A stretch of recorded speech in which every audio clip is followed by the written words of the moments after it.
Hi, hello, வணக்கம். எல்லாரும் எப்படி இருக்கீங்க? ரொம்ப நாள் ஆச்சு. இந்த சேனல் வந்து எதுக்காக வந்து ஸ்டார்ட் பண்ணேன் அப்படின்னா, நம்மளோட ஒரு லைஃப்பை வந்து ஷேர் பண்ணலாம். மெமரீஸ் அந்த மாதிரி ஒரு ஷேர் பண்ணலாம். ஒரு ஏர்னிங் பிளாட்ஃபார்முக்காக அந்த பர்பஸ்க்காகவும் தான் ஸ்டார்ட் பண்ணது. ஸ்டார்ட் பண்ணதுலேருந்து நிறைய ஸ்ட்ரகிள்ஸ் எல்லாமே சரியாக வீடியோ போஸ்ட் பண்ண முடியலை. வீட்டில் கொஞ்சம் இஷ்யூஸ் அந்ததுனால பண்ண முடியலை. இனிமே டெய்லி கரெக்டாக வரும். டெய்லி ஒரு மினி விலாக் மாதிரி.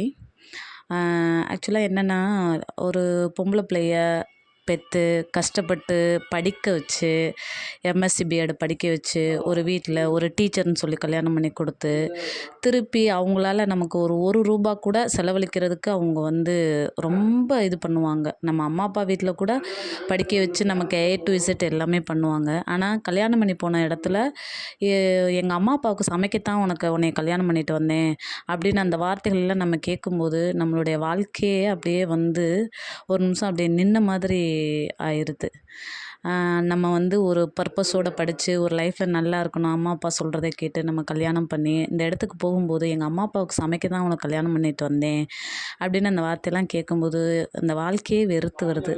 லேடிஸ்க்கு மட்டும் ஏன் இந்த மாதிரியான ஒரு வாழ்க்கை? போய் மாமியார் வீட்டுக்கு சமைக்கிறதுக்காகத்தான் கல்யாணம் பண்ணிட்டு வரணும், மாமனார் மாமியாரை பார்க்குறதுக்காகத்தான் கல்யாணம் பண்ணிட்டு வரணும். இந்த சமுதாயம் எப்போ தான் திருந்தோன்னு தெரியல.